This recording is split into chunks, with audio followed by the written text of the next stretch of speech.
Hare Krishna, Hare Krishna, Krishna Krishna, Hare Hare, Hare Rama, Hare Rama, Rama Rama, Hare Hare.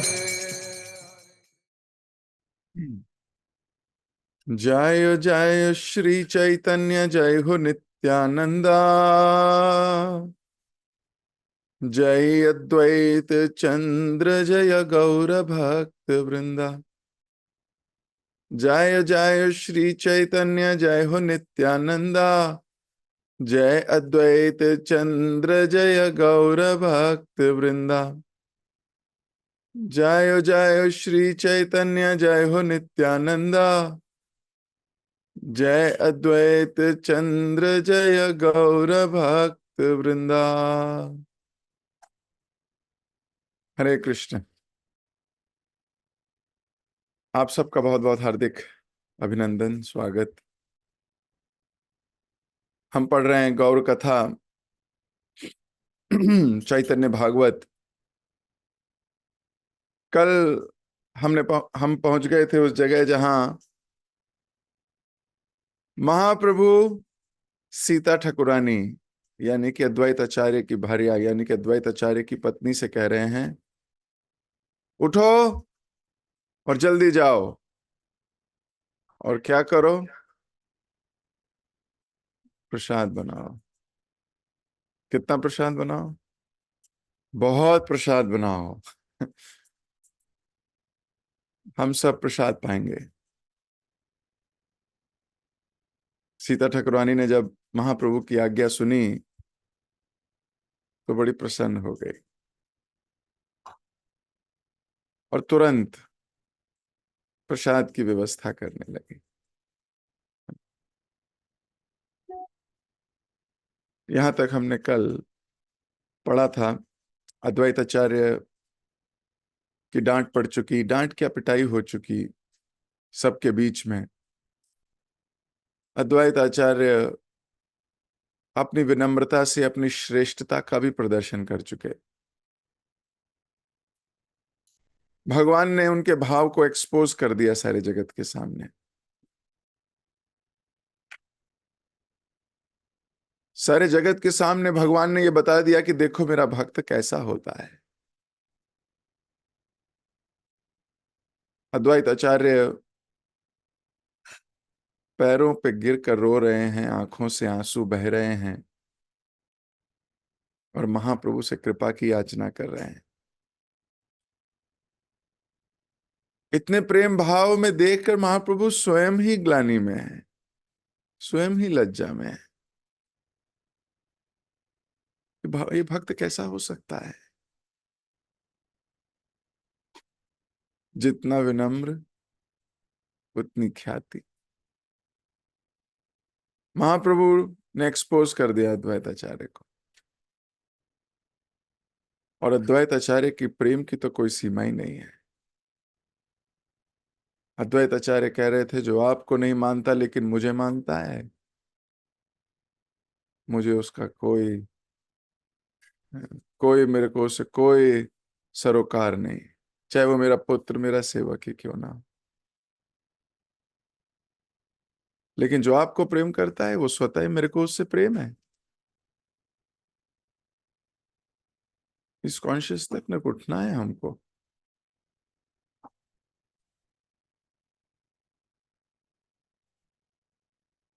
महाप्रभु ने expose कर दिया। कल तो महाप्रभु ने घोषणा कर दी थी,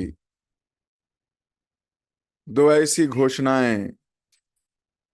महाप्रभु ने कहा, वो व्यक्ति जो वैष्णव निंदा से बचता है और संकीर्तन करता है, ऐसे व्यक्ति का मैं स्वयं उद्धार करूंगा। कितनी होप मिल गई हमें। महाप्रभु स्वयं हमारी हेल्प करेंगे, स्वयं उद्धार करेंगे। वैष्णव निंदा से बच के और हरिनाम संकीर्तन करके।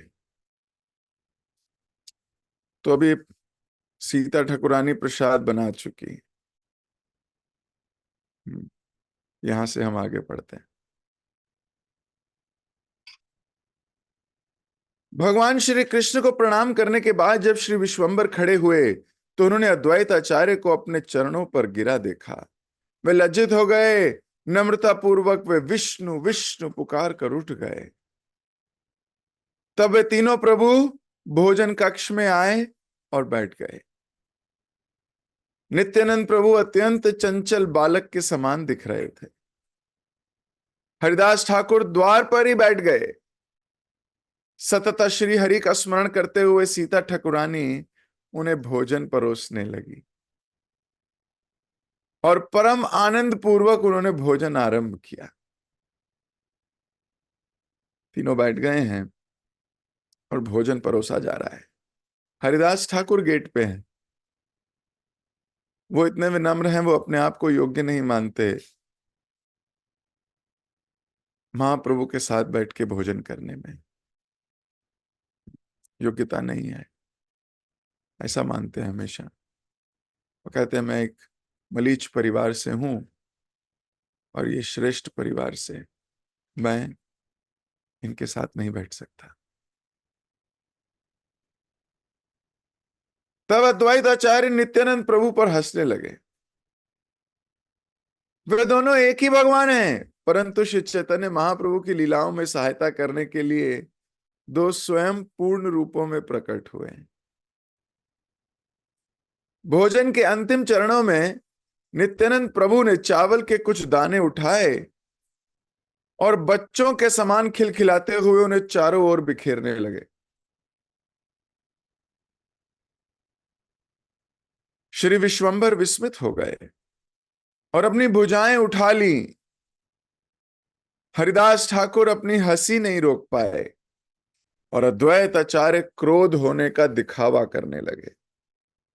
देखो कितने इमोशंस एक साथ। महाप्रभु विस्मित हैं, ये क्या हुआ, हाथ उठ के। अद्वैत आचार्य क्रोधित हैं। हरिदास ठाकुर हंस रहे हैं बैठ के। क्रुद्ध भाव में अद्वैत आचार्य ने कहा, यह नित्यानंद शराबी है और इसका संग करके मेरी जाति नष्ट हो गई है। इसे ना तो अपने जन्म स्थान का कोई ज्ञान है और ना ही मालूम है इसके गुरु कौन है। ये स्वयं को तो सन्यासी कहता है, परंतु जाति परिवार के बारे में किसी को कुछ ज्ञान नहीं। ये एक मदमत हाथी के समान सर्वत्र विचरण करता है। सच कहूं हरिदास, ये शराबी सब मटिया मेट कर देगा। अद्वैत आचार्य दिखा रहे हैं कि वो क्रोधित हैं, जानते तो वो सब है नित्यानंद प्रभु कौन है। बनावटी क्रुद्ध अवस्था में अद्वैत आचार्य ने अपने वस्त्र उतार दिए और उल्लासित होकर तालियां बजाते हुए चारों ओर उछलने लगे। क्रोध के दिखावे में अजीबोगरीब मुद्राएं कर रहे थे। विश्वंभर खिलखिला उठे। अद्वैत आचार्य की ओर अपनी उंगली दिखाते हुए नित्यानंद प्रभु भी ठहाके मार के हंस रहे थे। अब अद्वैत आचार्य ने अपना अंगवस्त्री उतारा और नाच रहे हैं। चावल गिरे हैं नीचे। कुछ समय के पश्चात सब शांत हो गया। अपने हाथ मुंह धोकर उन्होंने आनंद पूर्वक एक दूसरे का आलिंगन किया। अद्वैत आचार्य और नित्यानंद प्रभु के बीच उस प्रेम कलह को केवल महान आत्माएं समझ सकती थी, जो समस्त भौतिक प्रभाव से परे दिव्य आनंद की अवस्था तक पहुंच गई है।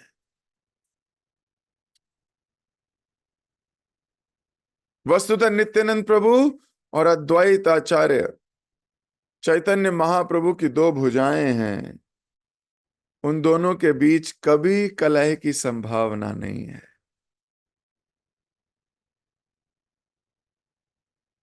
तो लोग सोचें कि ये एक दूसरे से चिढ़े रहते हैं, ऐसा बिल्कुल नहीं है। ये जो दिव्य आनंद है, दिव्य प्रेम है, ये वही समझ सकता है जो उसने आध्यात्मिकता को समझ लिया। नहीं तो भौतिकवादी व्यक्ति भौतिक दृष्टि से अपने आप को जितना मर्जी स्मार्ट समझ ले, जितना मर्जी बुद्धिमान समझे, जितना मर्जी अक्लमंद समझे, वो आध्यात्मिक लीलाओं को नहीं समझ सकता। वो भौतिकता में अक्लमंद है, भक्ति में जीरो।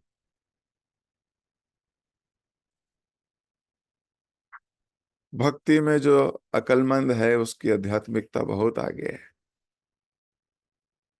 वो जो चीज दिखती है उसे नहीं समझता, वो आध्यात्मिकता को देखता हुआ उस चीज को देखता है। उसका विजन ही अलग है, बिल्कुल अलग। जो संसार देखता है इसे वो नहीं दिखता।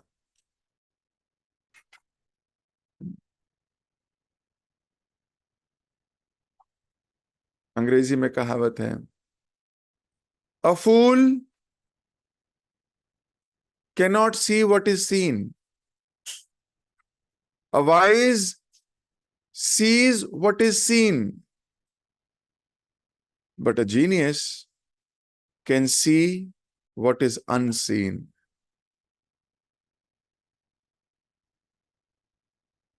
हिंदी में से अगर बदलाव करूं तो मूर्ख को जो हो रहा है वो भी नहीं दिखता, वो देख ही नहीं पाता उसको।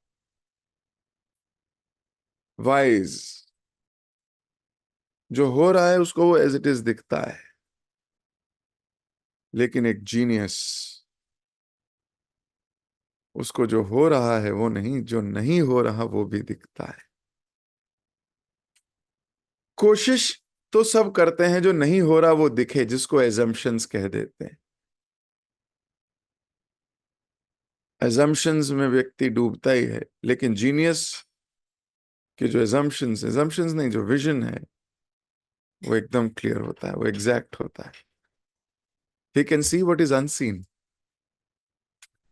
नॉर्मल लोग ट्राई करते हैं समझने की व्हाट इज अनसीन, और वो एज्यूम करते हैं कुछ चीजों को और गिरते हैं।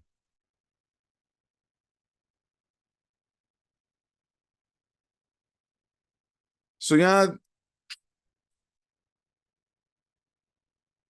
वृंदावन दास ठाकुर लिख रहे हैं कि इस लीला को वही समझ सकता है, वही देख सकता है जिसकी आध्यात्मिक स्तर बहुत हाई हो, जो भौतिक प्रभाव से परे हो। भौतिक प्रभाव समझते हो, मटेरियल इन्फ्लुएंस, जिस पर अभी भी मटेरियल इन्फ्लुएंस है।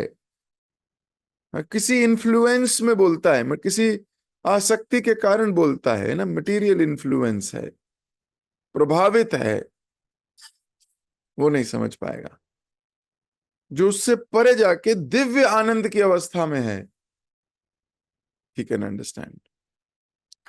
इस अध्याय का समापन करते हुए लेखक लिखते हैं, मैंने किसी क्रम को ध्यान में ना रखते हुए इन लीलाओं की रचना की है। जैसे जैसे ये लीलाएं मेरे सम्मुख उजागर हुई हैं, मैं लिखता चला गया। ये सब केवल भगवान श्री कृष्ण की कृपा से संभव है। तो he saying, I am not maintaining any chronological order, any timeline. जैसे जैसे कृष्ण मुझे स्मृति देते जा रहे हैं, मैं वैसे वैसे लिख रहा हूं। शांतिपुर में कुछ दिन बीतने के बाद महाप्रभु नित्यानंद प्रभु अद्वैत आचार्य एवं हरिदास ठाकुर के साथ नवद्वीप लौट आए। महाप्रभु के लौटने का समाचार मिलते ही सब भक्त उनसे मिलने आने लगे। सबके मुख हर्षोल्लास से खिल रहे थे। महाप्रभु के चंद्र सदृश शीतल मुख को देखकर प्रत्येक भक्त के दुख शोक दूर हो गए और वे उनके चरण कमलों पर गिर गए। प्रत्युत्तर में महाप्रभु ने गले लगा रहे थे, तो भक्त लोग प्रणाम कर रहे हैं, ये उन्हें गले लगा रहे हैं। तब भक्तगण महाप्रभु को इस धरा पर अवतरित करने की प्रेरणा देने वाले अद्वैत आचार्य को प्रणाम करने लगे। पुनः अपने पुत्र को देखकर सची माता अत्यंत प्रसन्न थी। विष्णु प्रिया के साथ उन्होंने अपने घर के श्री विग्रहों को इसका धन्यवाद दिया।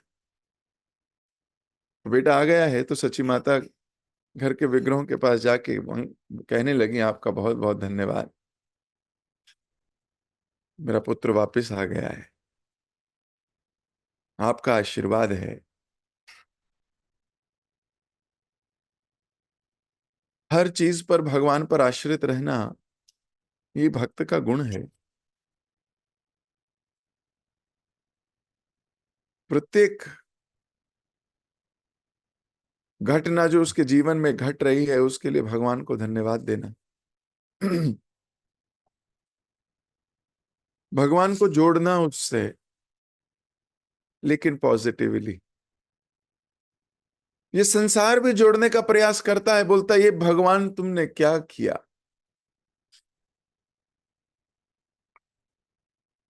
इस मूड में भक्त नहीं जोड़ता,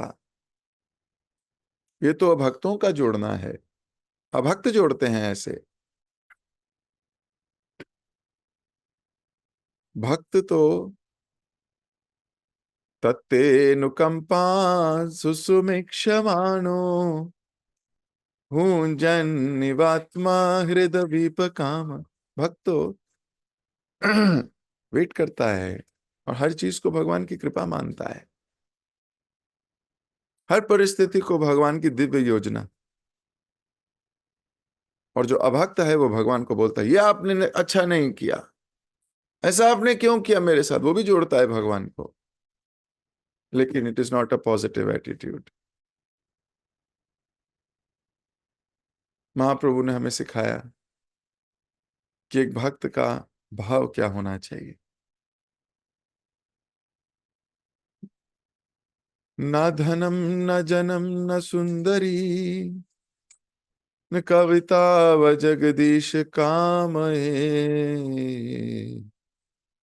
मम जन्मने जन्मनेश्वरी भवताद भक्ति रहे तु की त्वयि। मुझे कुछ नहीं चाहिए आपसे भगवान, आपसे सिर्फ एक ही मेरी इच्छा है, जन्म जन्मांतर तक आपकी भक्ति ना छूटे, बस आपकी श्रद्धा ना टूटे।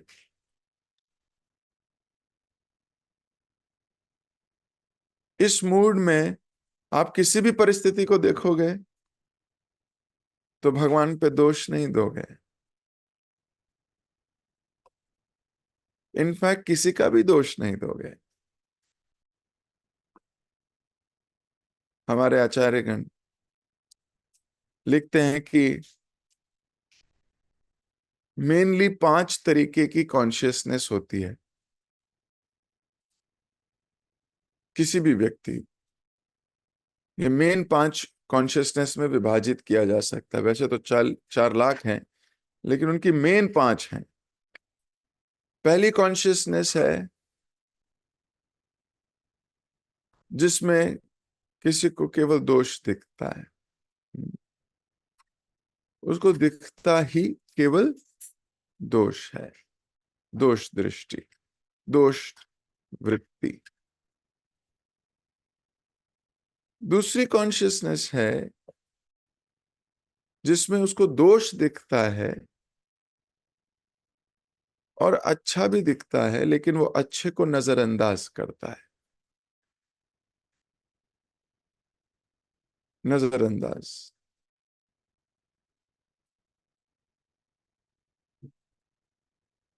तीसरा है दोष दिखता है, अच्छा दिखता है और अच्छे का गुणगान करता है और दोष की भर्त्सना।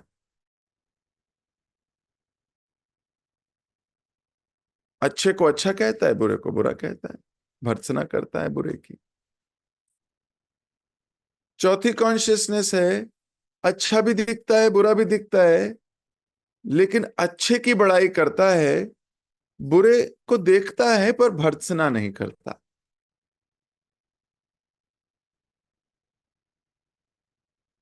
और पांचवी कॉन्शियसनेस है, जिसको बुरा दिखता ही नहीं, केवल अच्छा ही दिखता है।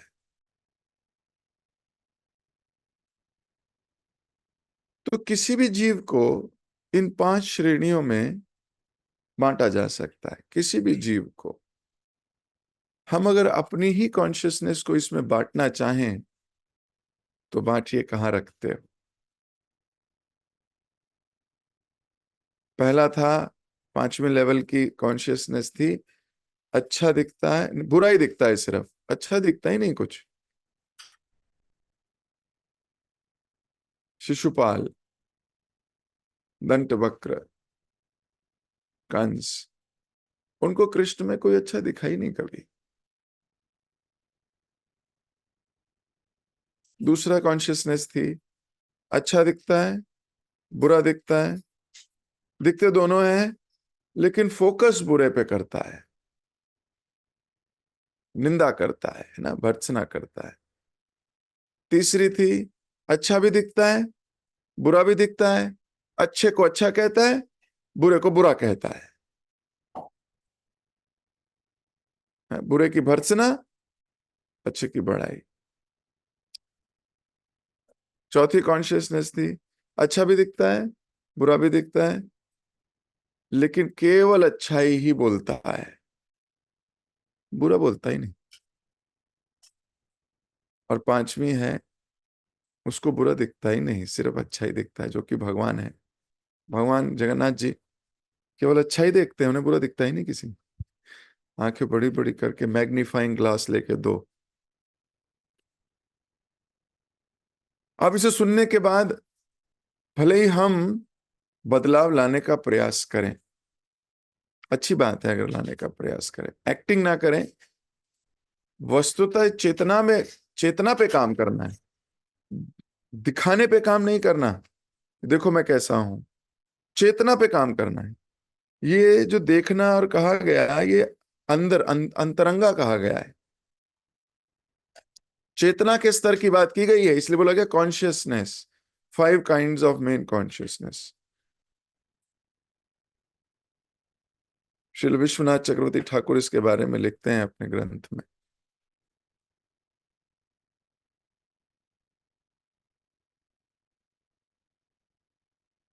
तो हम अगर टटोलें कि मेरी चेतना क्या थी और अब क्या है, तो चेतना पे काम हो रहा है।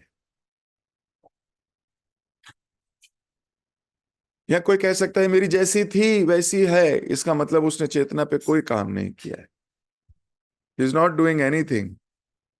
वो वो अपने पे मेहनत नहीं कर रहा। देखो अगर मुझे अपनी मसल बनानी है, बॉडी बनानी है, तो मुझे केवल सुन सुन के नहीं मसल बनेगी।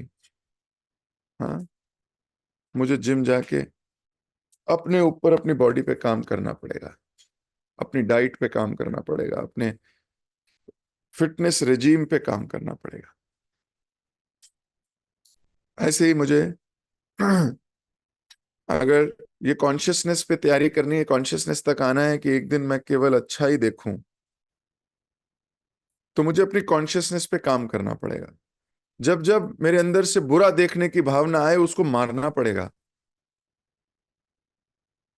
उसका मुख चेंज करना पड़ेगा कि what are you thinking, are you crazy, this is your real nature, देख तू कैसा है, देख ये है तेरी असलियत, इसको खत्म कर। अपने को डांट लगानी पड़ेगी। ओ अभी मैं काम करूंगा, ठीक है, मैं नहीं देख रहा ये, मुझे उसका गुण देखने हैं, गुण देखने हैं। It's a very difficult process, but this is the process, there is no other process.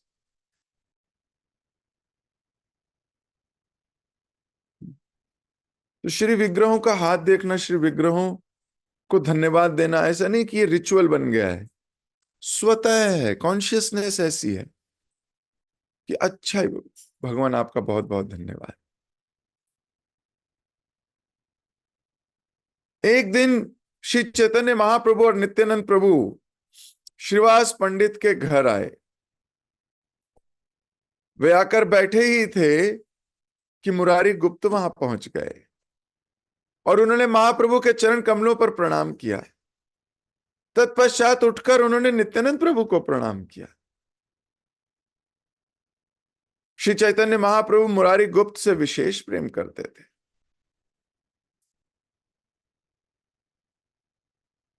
ध्यान से सुनिए अभी महाप्रभु क्या कह रहे हैं। महाप्रभु ने कहा, ये तुमने क्या किया? पहले मुझे और फिर नित्यानंद प्रभु को प्रणाम किया। यह शिष्टाचार का उल्लंघन है। कम से कम तुमसे मेरे को यह उपेक्षा नहीं थी। तुम तो अज्ञानियों को ज्ञान देकर उनके शिक्षक की भूमिका निभानी चाहिए। मुरारी गुप्ता ने उत्तर दिया, भगवान, मैं ये बातें भला कैसे समझ सकता हूं? मेरे हृदय पर आपका पूरा नियंत्रण है। मैं तो केवल आपकी इच्छा के अनुसार कार्य करता हूं। महाप्रभु ने कहा, ठीक है मुरारी, अब घर जाओ। आज रात तुम्हें सब समझ आ जाएगा और कल हम पुनः मिलेंगे। मुरारी गुप्त बड़े गंभीर होकर वहां से लौट आए। अब किसी को ऐसा बोला जाए कि रात में तुम्हें सब समझ में आ जाएगी, तो वो थोड़ा सा तो गंभीर हो जाएगा कि पता नहीं रात में क्या होने वाला है। और क्या मैंने गलती करी? मैंने तो प्रणाम किया, फिर मैंने उन्हें प्रणाम किया, और महाप्रभु कह रहे हैं ये शिष्टाचार नहीं है, जबकि शिष्टाचार तो यही है। सत्य भी यही है, शिष्टाचार भी यही है, मैनर्स भी यही है, एटिकेट्स भी यही है। पहले महाप्रभु को प्रणाम करूंगा, फिर मैं उनको प्रणाम करूंगा। मुरारी गुप्त गंभीर होकर वहां से लौट गए। उस रात्रि उन्होंने एक स्वप्न देखा। एक राजसी मल्ल की वेशभूषा में नित्यानंद प्रभु उनके सामने चल रहे थे। विशाल काय सर्पों के फन उनके सर पर तने थे। हाथ में पकड़े हल के कारण वे श्री बलराम जैसे दिख रहे थे। नित्यानंद प्रभु की बात हो रही है। उनके पीछे पीछे विश्वंभर चल रहे थे। मुस्कुराते हुए उन्होंने कहा, मुरारी, क्या अब तुम्हें समझ आया? मैं छोटा हूं। अपने मन में जरा इस बात पर विचार करो। तब दोनों भाई मुरारी गुप्त को देखकर मुस्कुराने लगे और स्वप्न से अदृश्य हो गए। मुरारी गुप्त की नींद खुल गई। जोर जोर से सांस लेते हुए, श्रुपात करते हुए वे नित्यानंद प्रभु के नाम का उच्चारण करने लगे। उनकी पतिव्रता पत्नी घबराकर श्री कृष्ण के नाम पुकारने लगी। मुरारी गुप्त को पूरा विश्वास हो गया कि नित्यानंद प्रभु विश्वंभर के बड़े भाई हैं। मन में यह निश्चित करके वे तुरंत महाप्रभु से मिलने निकल पड़े। तो स्वप्न में समझ में आ गई कि नित्यानंद प्रभु बलराम है, और विश्वंभर कह रहे हैं, समझ में आ गया ये मेरे से बड़े हैं, बड़े भाई हैं, दाऊ हैं। मुरारी गुप्त ने दोनों भाइयों को एक साथ बैठे देखा। स्मित मुस्कान से दोनों के मुख सजे थे, दोनों हंस रहे थे। मुरारी ने पहले नित्यानंद प्रभु को और फिर श्री विश्वंभर के चरणों में प्रणाम किया। अब उल्टा किया है। मुस्कुराते हुए महाप्रभु ने पूछा, मुरारी, तुमने ऐसा क्यों किया? मुरारी ने उत्तर दिया, भगवान, मैं तो आपकी इच्छा अनुसार ही कार्य कर रहा हूं। जिस प्रकार एक तिनका वायु द्वारा नियंत्रित होता है, उसी प्रकार प्रत्येक प्राणी आपकी स्वतंत्र इच्छा द्वारा नियंत्रित होता है। तो देखिए, जब कल मिलने आए थे महाप्रभु से तो भी यही भाव था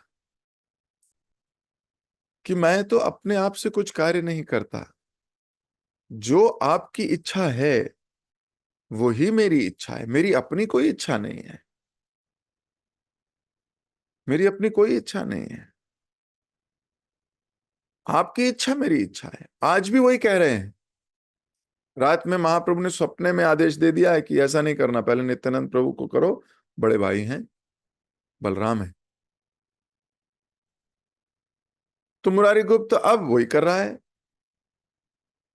और फिर महाप्रभु पूछ रहे हैं क्यों कर रहे हो, तो बोल रहे हैं महाप्रभु आपकी जैसी इच्छा है, मैं तो वही कर रहा हूं।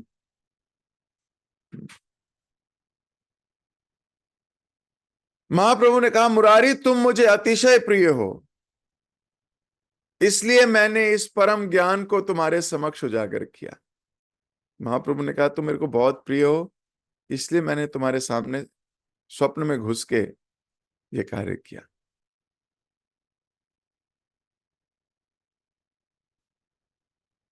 महापुरुषों को स्वप्न भी भगवान के ही आते हैं और दूसरा कोई नहीं आता। कई बार भक्त पूछते हैं प्रभु जी आज हमारे सपने में ऐसा हुआ, इसे क्या समझना चाहिए, क्या ये हमारे लिए कोई आज्ञा है? तो उनसे पूछा जाता है क्या आपको कोई और सपने भी आते हैं? बोलते हैं हाँ बहुत आते हैं। बोलते फिर इसका कुछ नहीं समझना चाहिए, फिर इस स्वप्न का कोई मूल्य नहीं है। अगर आपको कोई और स्वप्न कभी आता ही नहीं, सिर्फ भगवान से संबंधी ही स्वप्न सारे आते हैं, तो फिर डिस्कशन किया जा सकता है।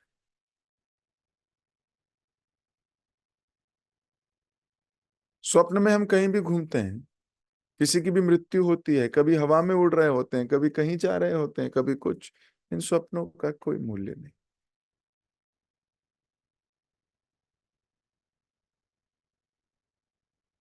लेकिन वहां तो मुरारी गुप्त है। मुरारी गुप्त हनुमान जी के अवतार हैं।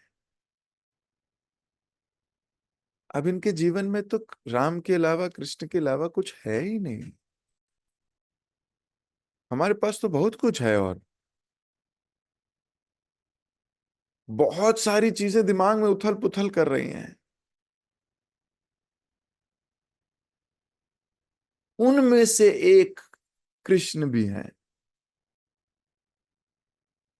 क्या हमारी कॉन्शियसनेस को एब्जॉर्ब करेंगे वो? जिस दिन विषय छाड़िया कबे, शुद्ध हो बेमान। जब ये विषय छोड़ेंगे ना हम, ऐसे नहीं कहेंगे कब ये मुझसे विषय छूटेंगे, कभी भी नहीं छूटेंगे। अगर ऐसा सोचोगे, कब हम इन्हें छोड़ेंगे? ये हमें छोड़ने हैं। माया ने हमें नहीं पकड़ा है, हमने खुद पकड़ा हुआ है। हमने खुद आसक्तियां पाली हैं, हमने खुद गलत डिसीजंस लिए हुए हैं।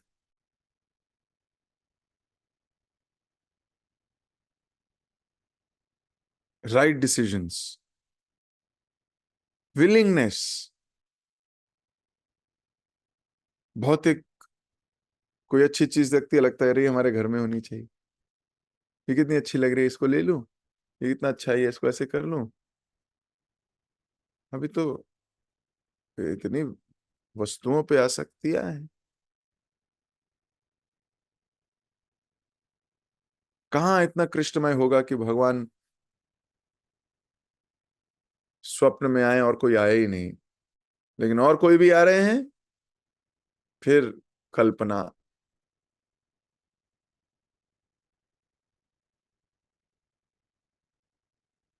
तो महाप्रभु उनके स्वप्न में घुसकर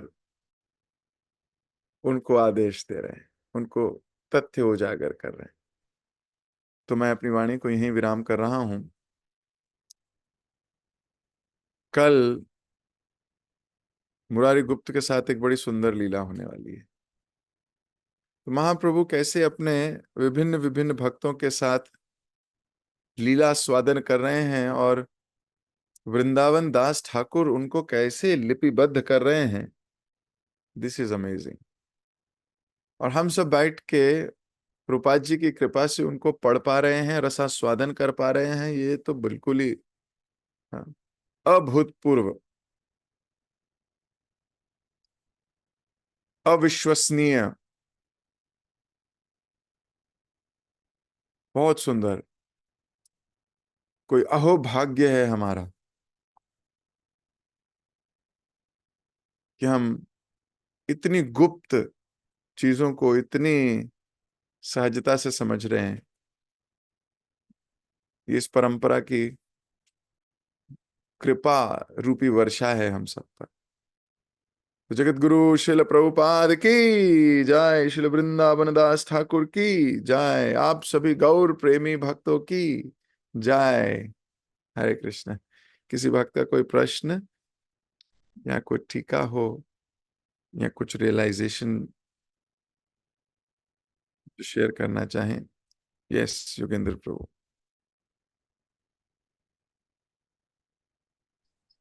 हरे कृष्णा प्रणाम। दंडवत प्रणाम। Thank you so much for the meeting. मुझे बस एक क्यूरोसिटी आई थी। अभी जैसे एक महाप्रभु जो है ना, कृष्ण और बलराम जो उनका अवतार था, मतलब जो स्वयं आए थे, उस पर ही हमेशा बल देते हैं, लेकिन एज ए राम लक्ष्मण भी आए थे। तो उसमें वो खुद बड़े थे और लक्ष्मण छोटे थे, लेकिन वो बलराम को हमेशा बड़ा दिखाते हैं। और तो मतलब उसको बस कोरिलेट नहीं कर पा रहा था मैं, मतलब एज ए राम लक्ष्मण भी तो अपने आप को बता सकते हैं ना कि भाई मैं बड़ा हूँ। करेक्ट। तो मतलब एक तो चीज में ये, मतलब जो मैं समझ पा रहा था कि तो वो उन बलराम की मतलब इम्पोर्टेंस बता रहे थे कि मतलब गुरु तत्व है तो वो हमेशा ऊपर रहेंगे। तो क्या मैं ये सब यही समझ सही वेरी समझ गुड। पा रहा था जी? आपने अपने प्रश्न का उत्तर स्वयं दिया। गुरु तत्व हमेशा आगे हैं। पहला गुरु को प्रणाम, फिर कृष्ण को प्रणाम। हम अभी मंदिर भी जाते हैं तो पहले गुरु को प्रणाम करते हैं और फिर भगवान को प्रणाम करते हैं। इससे भगवान को हम अपना परिचय भी देते हैं कि हे भगवान, आप मुझे नहीं जानते होंगे, आप मेरे गुरुदेव को जानते हैं। तो हम जब प्रणाम करते हैं पहले अपने गुरु का प्रणाम मंत्र बोलते हैं, फिर प्रभुपाद जी का प्रणाम मंत्र बोलते हैं, फिर भगवान का। तो भगवान को हम पूरा परंपरा बताते हैं। मैं ये फिर भगवान, ओ अच्छा प्रभुपाद जी के, ओ अच्छा अच्छा वो गुरु महाराज है तुम्हारे, ओ हो आ जाओ इधर आओ बैठो निकट बैठो। और हम सीधा जाके बोलेंगे हम हैं।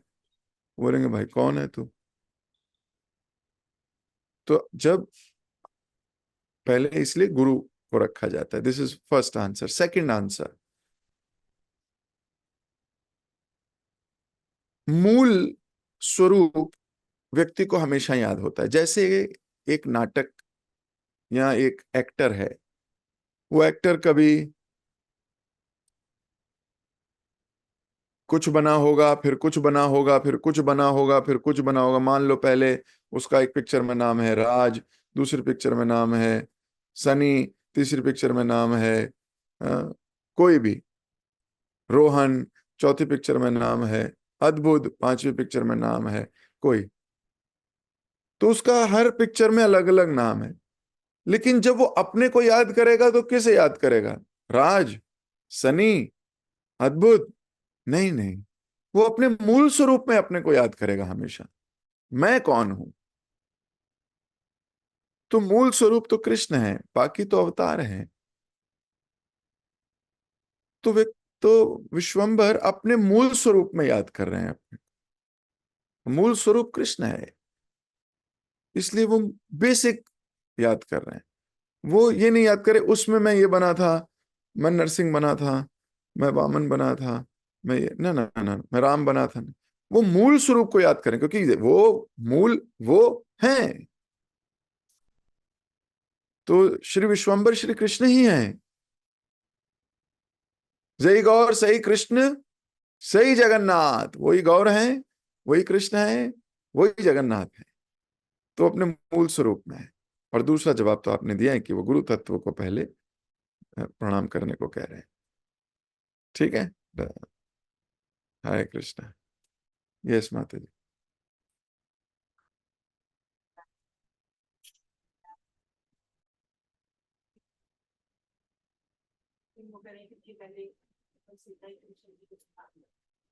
कौन कह रहे हैं?